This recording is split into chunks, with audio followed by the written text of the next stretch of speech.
here is I'm going to knock you out with this. Hold me back. For Joel Sherman. So let's talk about the Mets and Pete Alonso. Like the Mets, they've moved a lot of their veteran players. Pete Alonso's a 4+ service time player. He'll be a 5+ guy with one more year of control after this season. He's got the most home runs in baseball since 2019.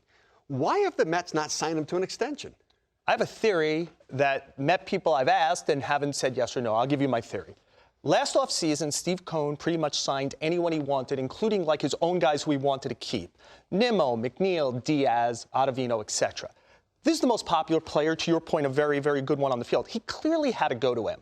If you're going to him, you're probably saying, well, this is Freeman and Goldschmidt. This is the top of the first base market. So, you know, like everyone else, I'll give you a 5% or 10% bump over this. Well, if I represent Alonso, I'm going, well, he's homegrown, beloved. He's Judge. Why am I taking the first base market? So even for Steve Cohen, there's got to be a gap between about 160 and 360. Right. That is not bridgeable. I'm just, because he pretty much signed everyone else. And like then I would ask you to put on your GM cap. As this, you know, first baseman, not a great athlete kind of thing, do you want to get towards that Judge number, as popular and successful as he's been for this player well into his 30s? I think even for Steve Cohen, that was a tough bridge. Yeah, it may be, but you're looking at a guy who you can make an argument is the best power hitter in baseball. I mean, since 2019, he has more home runs than anybody else. In fact, he has 17 more home runs than the next guy. And the so next would you guy's pay Matt him like Olson. Judge because of that? I think there's somewhere between where the first base market is and where Judge is that there's probably a deal to be done. I don't know that it's Judge money at $40 million a year. I don't think he's that kind of a war player. I don't think he defended that kind of a play. But he is a great guy for your team. He cares more than anybody. I think they have to find a way to get a deal done. And I would assume at some point, if you're not going to do it, then you trade him. Yeah. I mean, if you're not going to sign him, trade him. Because if you're not going to win in 2024, and you said it's more about 25 and 26, you've got no guarantee he's going to be with you in 25 and 26.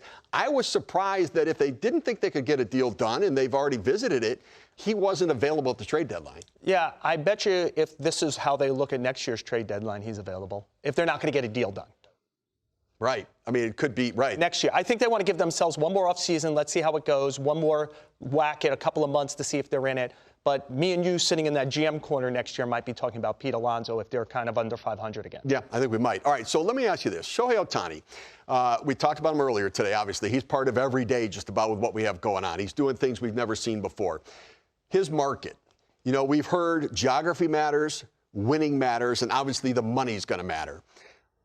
The Dodgers will be in. The Angels may or may not. The Padres we've heard. The Mariners we've heard potentially. Why not the San Francisco Giants? Yeah, I think that I think there's going to be all kinds of teams in this. You know, we mentioned the Mets. I know they're stepping back. Do you think Steve Cohen's not really going to have a conversation with this guy and say how much? And be willing to go over if he's willing to come east and play for him because of what it means for the Met business and probably for Steve Cohen's personal business as well. But, like, the Giants were looking for a difference maker in the offseason. They made a big offer to Judge. Right. They made a big offer. They had an agreement with Correa. He failed the physical. So we know they're in position where they'd like to win back their fan base to come attendance-wise. Who's going to do it more than this guy? So I think they'll be in it. I wouldn't be surprised if the Cubs are in it, the Mariners. I think everyone's putting them on the Dodgers, and maybe that's the way it's going to be. But it is Shohei Ohtani. I think there's going to be a line. Yeah, the Giants, back when they pursued Judge, there was word that they would go to any length to be able to get him. But Judge just made the decision he wanted to go back to New York. But I think the Giants might have kept going. The other thing the Giants have done in the past, when they had Barry Bonds, they had a separate budget line item for Bonds' salary because of the records and everything else than everybody else. They could do that for Ohtani as well. And they're looking for that aircraft carrier because they don't have that guy right now. I think any team that signs him, you almost have to have the payroll and his salary. Because, like, probably there's a guy, like, a pretty good bet in whatever contract he signs. He might need Tommy John or something like that again, in which case you lose your ace and your best hitter. So you better have a complete other team payroll besides him. Yeah, I would handicap Dodgers-Giants 1-2 in the pursuit. Another right Dodger-Giant rivalry. Yeah, another rivalry going on there. All right, well, the Orioles reportedly suspended broadcaster Kevin Brown for comments made on air. Surprising to a lot of people. What do you make of it?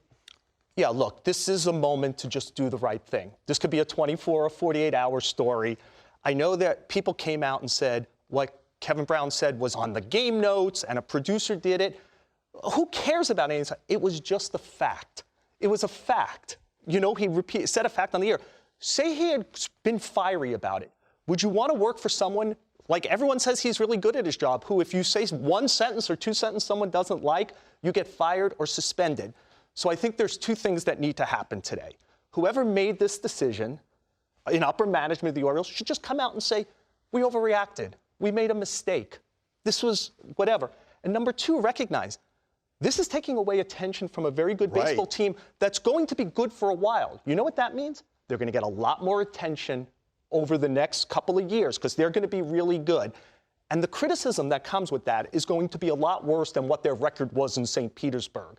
So you're going to have to grow a little callous here and deal with it. Apologize and learn from it. Yeah, we'll see whether or not that happens. We'll see.